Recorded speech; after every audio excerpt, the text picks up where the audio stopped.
स्वागत है आप सभी का तंवर राजपूत वेल्थ में। और जैसा कि हमने कल बात भी की थी कि मार्केट में हमारे लिए जो इम्पोर्टेंट लेवल है वो 24,500 का था।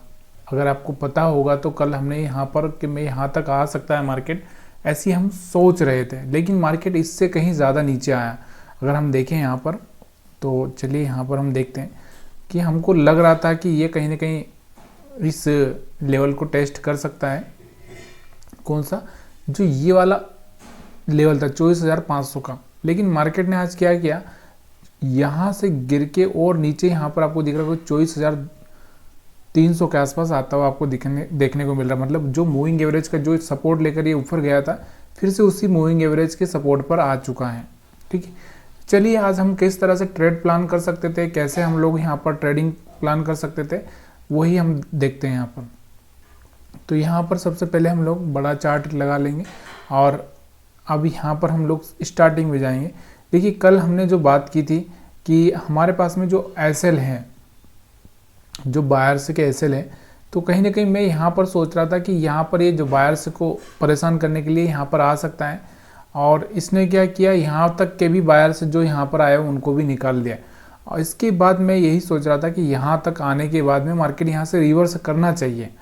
अब रिवर्स करने के लिए एक कंडीशन होती है कि यहाँ पर कुछ तो ऐसी चीज़ें दिखना चाहिए, जैसे कोई स्विंग हाई ब्रेक हो या फिर ऐसा मूविंग एवरेज के ऊपर हो। अगर ऐसा नहीं हो रहा है तो हम लोग सीधे डायरेक्टली तो यहाँ पर बाइंग नहीं करेंगे, ये भी आप जानते हो। तो यहाँ पर ऐसा कुछ भी देखने को मिल नहीं रहा था। ठीक है, यहाँ पर अगर हम देखें तो ऐसा कुछ यहाँ पर देखने को नहीं मिल रहा था। देखो यहाँ पर कोई ऐसी चीज़ देखने को ही नहीं मिली कि यहाँ से कोई हाई ब्रेक हुआ हो या फिर मूविंग एवरेज के ऊपर क्लोजिंग कर दिया हो, ऐसा कुछ हुआ ही नहीं। तो हम लोग बाइंग क्यों करें, ये भी एक सवाल था। लेकिन हाँ, ये मेरे को अंदाज़ा था कि मार्केट थोड़ा सा नीचे की साइड में आ सकता है, जो कि हमने कल भी बात की थी। दूसरा, ऊपर की साइड में जो एसएल, तो यहाँ पर ज़्यादा कुछ एसएल थे नहीं, आपको भी पता है, मैंने बोला था कि ज़्यादा कुछ खास नहीं है और बायर से के यहाँ पर पड़े हुए हैं और नीचे की साइड में हम एक तरह से बोल सकते थे। चलिए ये सब बातें तो हो गई वो कल की, लेकिन आज के हम लोग कैसे ट्रेड प्लान करते। तो यहाँ पर आपको देखने को मिल रहा होगा, देखो हमारा क्या है, मूविंग एवरेज से नीचे ही था। मार्केट यहाँ से ओपन हुआ, ऊपर गया, फिर से इसके पास में जाने की कोशिश की और यहाँ से फिर रेड कैंडल बनाया। तो हम यहाँ से हम सेल प्लान कर सकते थे। वापस से इसके ऊपर जाने की कोशिश की, फिर सेल, यहाँ पर फिर यहाँ पर आया मूविंग एवरेज के पास, फिर सेल, फिर मूविंग एवरेज के ऊपर क्लोजिंग कर दिया इसने, क्लोजिंग कर दिया। क्लोजिंग करने के बाद जब इसका हाई ब्रेक होता है तभी जाके हमको एंटर करना चाहिए, क्योंकि अक्सर हम लोग का अगर यहाँ पर इंटर कर लिए तो हमको लगा कि मूविंग एवरेज के ऊपर आ गया, वापस से यहाँ पर इंटर कर लेते हैं, सपोर्ट ले लिए। जब तक इसका हाई ब्रेक ना हो तब तक थोड़ा सा प्लानिंग थोड़ा सा रखना है ऐसा कि यहाँ पर हम बाइंग ना करें, क्योंकि अभी हमारा मार्केट सेल में चल रहा है और हम यहाँ पर करके फंसना नहीं चाहते।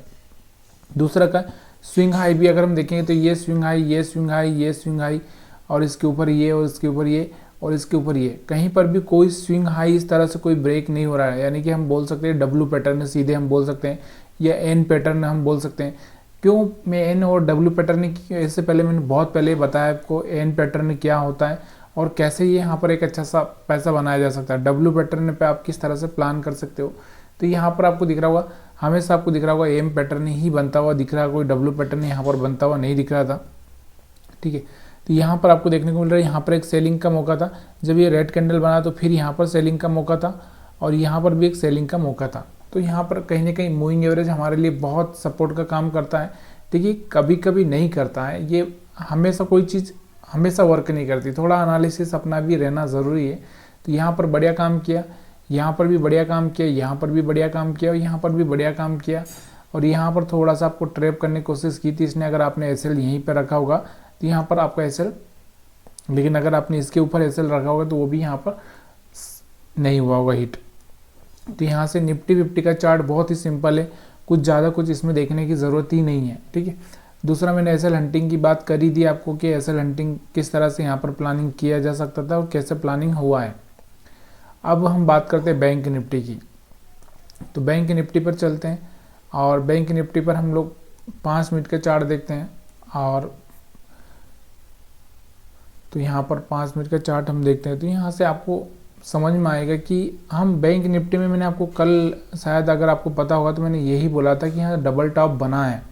ठीक है, ये डबल टॉप जो बना है ना, कहीं ना कहीं ये प्रॉब्लम कर सकता है। और जब डबल टॉप बनता है तो यहाँ से कहीं ना कहीं एक प्रॉब्लम हो सकती है। तो डबल टॉप यहाँ पर हमने देखा था कल कि डबल टॉप बना है, मतलब इसको हम बोल सकते हैं कि एक तरह से एम पैटर्न है। जब ये नेक लाइन ब्रेक होगी तो यहाँ से एक अच्छा सा पैसा यहाँ पर बनाने का मौका मिलेगा। तो यहाँ पर वही हुआ, डब्ल्यू पैटर्न बना हुआ था और उसी का यहाँ पर आपको दिख रहा होगा एक अच्छा सा मोमेंटम इसमें भी देखा। अगर मार्केट अगर हम देखेंगे तो हमारा मार्केट ओपन होता है एक ग्रीन कैंडल से, मार्केट थोड़ा सा ऊपर जाता है और फिर उसके बाद पूरा सेलिंग में आ जाता है। फिर से दोबारा यहाँ पर आपको दिख रहा होगा इस एरिया में जाता है, इसके ऊपर क्लोजिंग नहीं करता है और वापस से यहाँ से मूविंग एवरेज के पास से रिजेक्शन लेता है। सिंपल सा मेथड है, कुछ ज़्यादा कुछ खास करने की ज़रूरत ही नहीं है। आज के चार्ट में बहुत आसान चार्ट था और ज़्यादा यहाँ कोई आपको देखना भी नहीं था, समझना भी नहीं था। बस जस्ट एक जो मेथड होती है, सिंपल सी मेथड, उसी मेथड को फॉलो करना था। ज़्यादा कोई ऐसा टफ चार्ट नहीं था जो हम बोल सकते हैं। अब हम बात करें तो यहाँ तक कि जो भी ये बायर्स आए थे इनको सारे के सारे लोगों को ट्रैप कर दिया, क्योंकि सडनली यहाँ से कोई ऑपरेटिव होगा जिसने बाइंग किया होगा और फिर मार्केट को वो नीचे ले आया। अब यहाँ पर लोगों को ट्रैप करके वापस से यहाँ पर नीचे ले आया। फिर अब क्या करेगा ये हम एनालिसिस की वीडियो में डिस्कस करेंगे। तो आज के चार्ट में आपको बहुत आसानी से मैंने समझाया है। अगर आपको समझ में आया हुआ तो प्लीज़ यार वीडियो को लाइक शेयर कमेंट करके मेरे को बता सकते हैं। और डबल टॉप अगर आप यहाँ पर भी देखोगे तो यहाँ पर भी आपको देखने को मिल रहा होगा। ये वाला डबल टॉप हम समझ सकते हैं या फिर ये वाला डबल टॉप समझ सकते हैं। तो यहाँ पर भी आपको थोड़ा सा डबल टॉप का रोल देखने को मिल रहा है। तो कभी कभी ये चीज़ें याद रखा करो, डबल टॉप, डबल बॉटम। अभी यहाँ पर मान लो ये हो गया कि ये जैसे अभी यहाँ पर आपको दिख रहा होगा ये कि ये बॉटम और एक ये बॉटम बन जाएगा। तो हो सकता है यहाँ से फिर यहाँ से डबल बॉटम हो जाएगा, तो यहाँ से और ऊपर की साइड में मोमेंटम आ जाए। तो ये एनालिसिस के वीडियो में डिस्कस करेंगे। वीडियो देखने के लिए आप सभी का बहुत बहुत धन्यवाद।